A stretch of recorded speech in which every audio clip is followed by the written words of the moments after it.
이 시간 여러분 모두에게 하나님의 말씀이 임해서 그 말씀으로 위로받고 모든 병을 고침받고 풍성한 은혜 받는 시간 되시기를 주님의 이름으로 축원합니다. 오늘은 창조절 9째 주일입니다. 이번 주부터는 예수님이 제자들에게 가르치신 기도에 대한 말씀을 전하겠습니다. 누가복음 11장은 이런 이야기로 시작합니다. 예수님의 제자 가운데 하나가 예수님께 이런 요청을 합니다.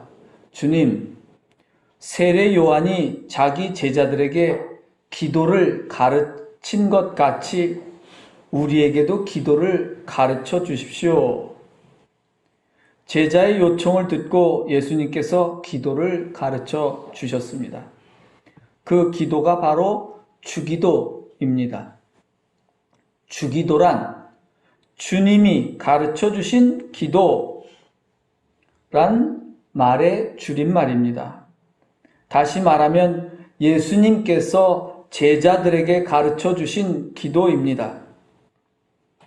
오늘 우리가 읽은 말씀은 예수님께서 제자들에게 가르치신 기도에 대한 것입니다. 예수님께서 직접 기도를 가르쳐 주셨습니다. 예수님이 직접 가르쳐 주신 기도이므로 기도 중에 가장 중요한 기도입니다. 주기도는 기도의 으뜸이며 기도의 전부입니다. 여러분은 주기도가 가장 중요한 기도라는 생각을 하십니까? 주기도가 기도 중에 기도라는 생각을 하십니까? 아니면 그냥 외워서 기도하라고 하니까 외우는 주문 정도로 생각하십니까? 거의 모든 종교마다 기도가 있습니다. 불교에도 기도가 있고 이슬람교에도 기도가 있고 무당교에도 기도가 있습니다.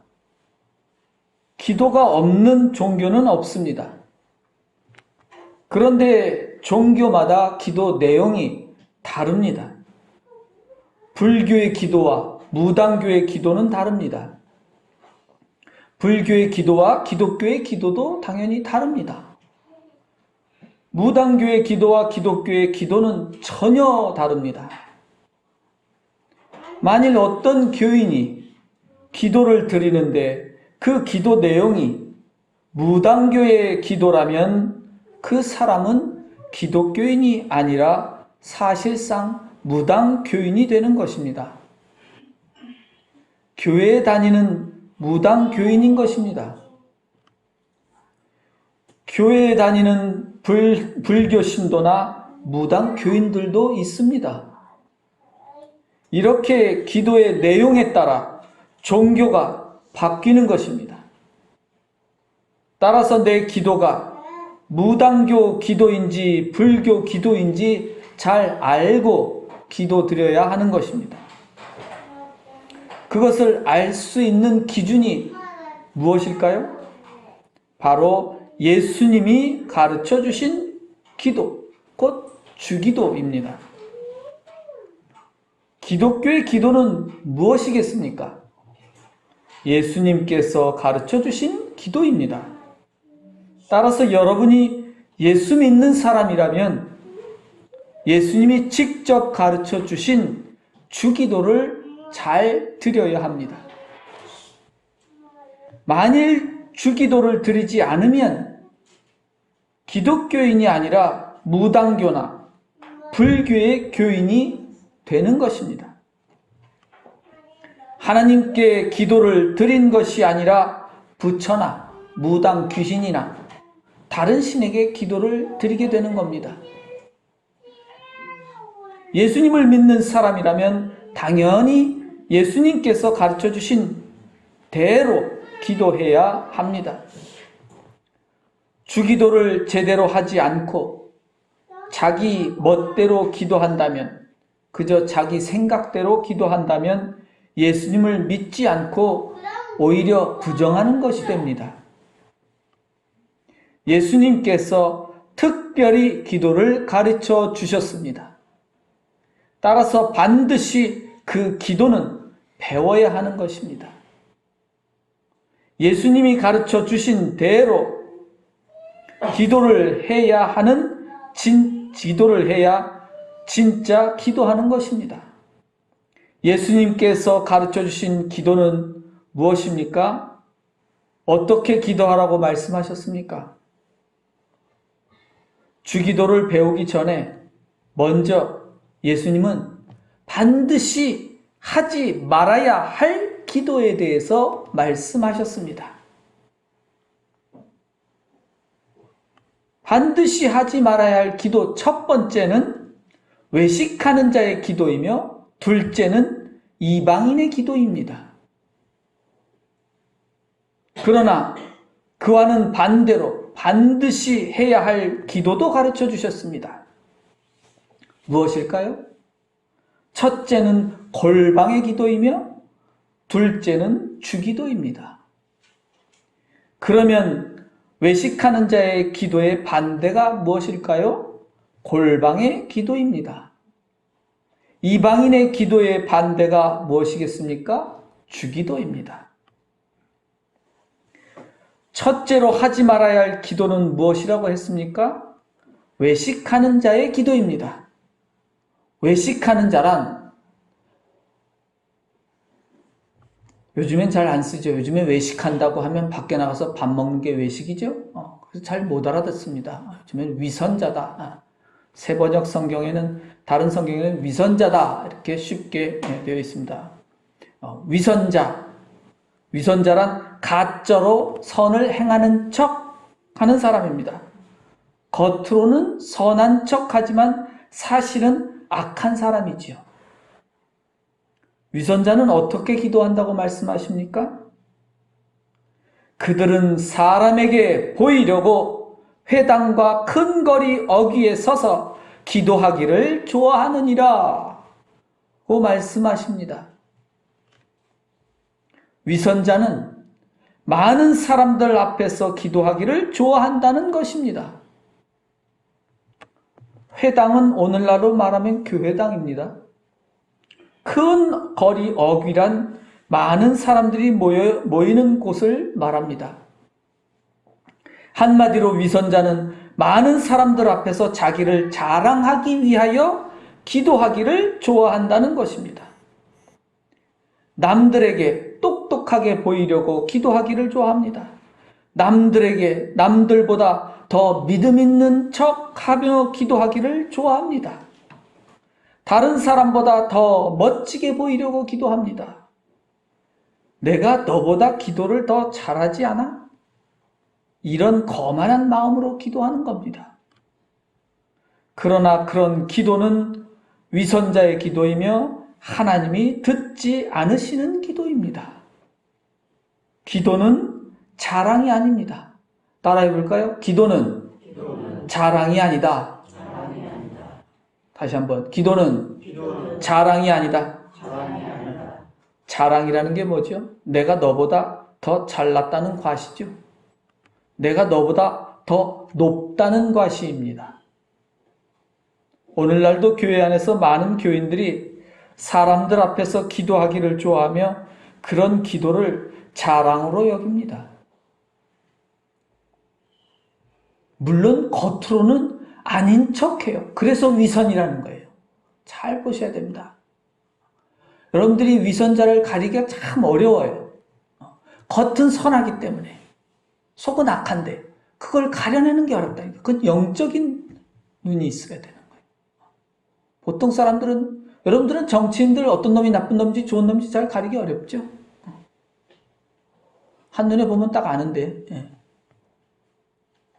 영적인 눈으로 보면 가짜와 진짜는 금방 보입니다. 아무리 선한 척해도 그냥 보여요. 어쩔 수가 없어. 그 무당 눈에는 뭐 귀신이 보인다면 마찬가지입니다. 목사도 영적인 눈으로 보면 예수님도 마찬가지지만 위선자. 남들은 저 사람 선한데요? 이렇게 말한다 이거지. 기도도 잘하잖아요. 바리새인들 얘기하는 겁니다. 어이구, 다른 사람, 제자들이 보기에는 아니, 저 정도 기도하면 잘하는 거 아닙니까? 그러니까 예수님이 한마디로, 야, 임마, 위선자의 기도야. 이렇게 말씀하시는 겁니다. 다들 잘못 알고 있는 것이죠. 잘 모르는 겁니다.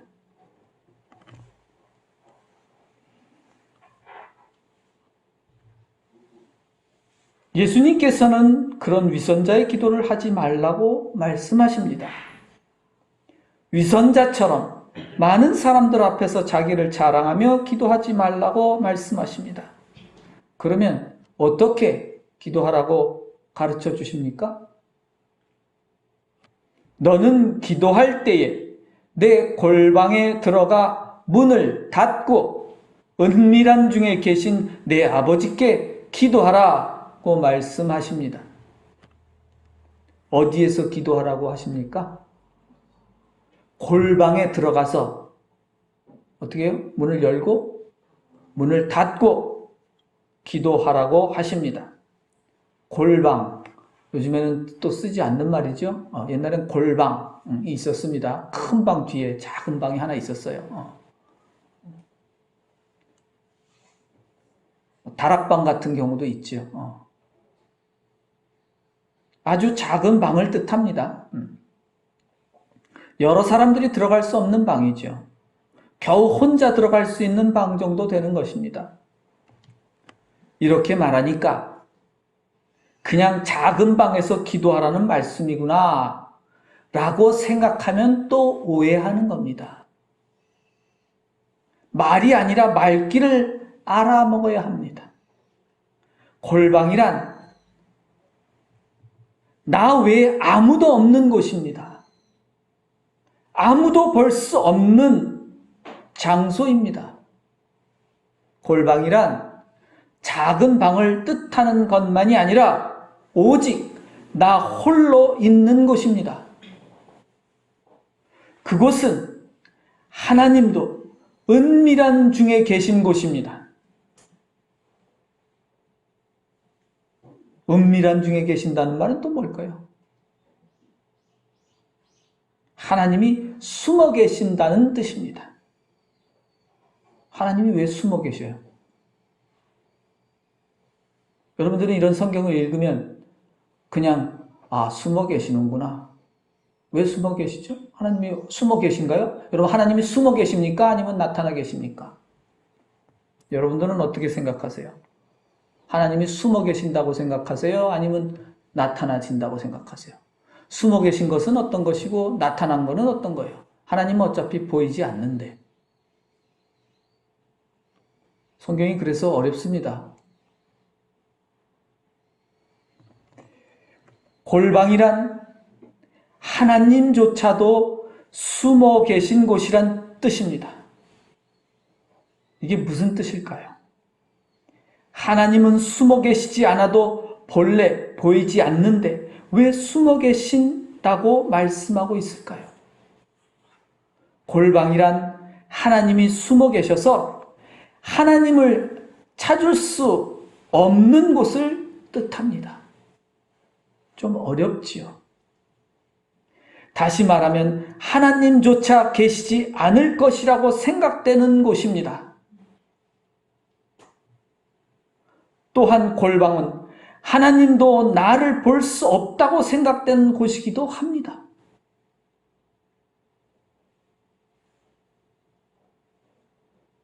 하나님조차 피해서 하나님조차 보지 못하는 곳으로 가는 거예요.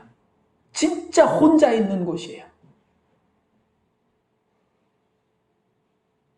왜 하나님께서 나를 볼 수 없다고 생각하는 곳에서 기도하라고 하신 걸까요?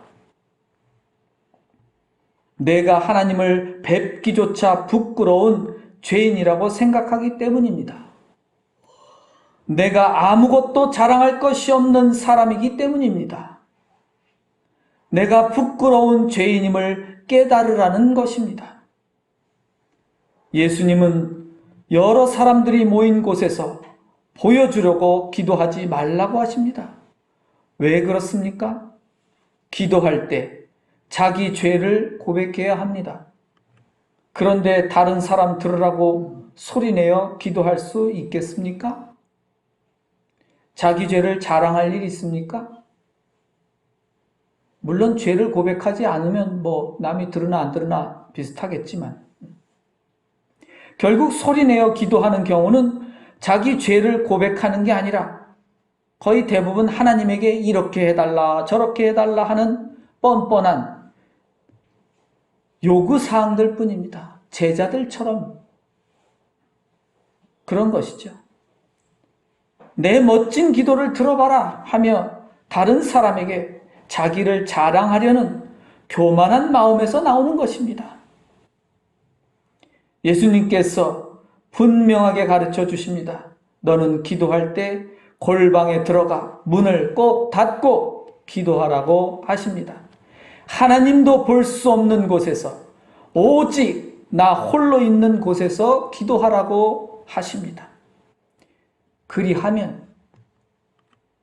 하면 보이지 않는 하나님께서 숨어서 그 기도를 다 들으시고 하나님 아버지께서 갚으신다고 말씀하십니다. 하나님이 숨어 있는지 알까요? 모를까요? 모르지요.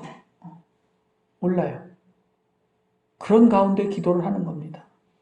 그러면 내 아버지께서 갚으신다고 말씀하셨는데 이건 또 무슨 말씀일까? 아버지께서 갚으신답니다. 뭘 갚아요? 무엇을 갚아주신다는 거죠? 내가 남에게 나쁜 짓을 하고 죄를 지은 일에 대해서 하나님이 대신 처리해 주신다는 뜻이 있습니다. 또한 그와는 반대로 내가 행한 선한 일들에 대해서 숨어서 다 보고 계신 하나님 아버지께서 상을 주신다는 뜻이기도 합니다.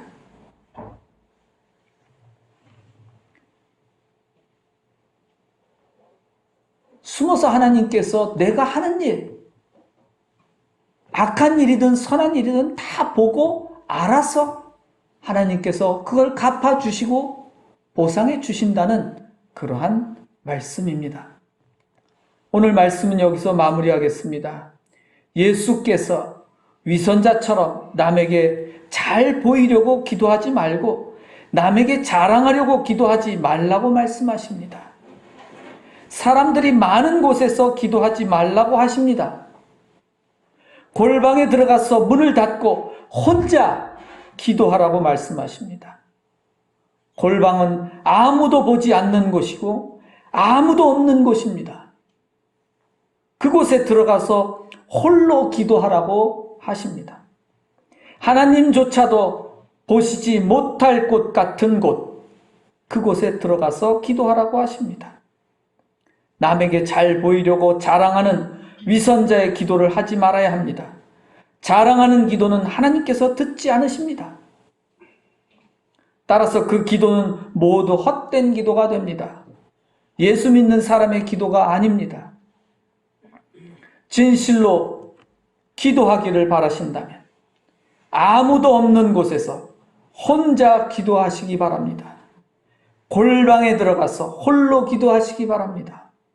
다른 사람들이 모르게 기도하시기 바랍니다. 다른 사람들이 볼 수 없는 곳에서 기도하시기 바랍니다. 그리하면 하나님 아버지께서 들어주시며 갚아주시고 모든 것을 갚아주실 것입니다. 항상 골방에서 홀로 기도하는 성도가 되시기를 주님의 이름으로 축원합니다. 기도하겠습니다.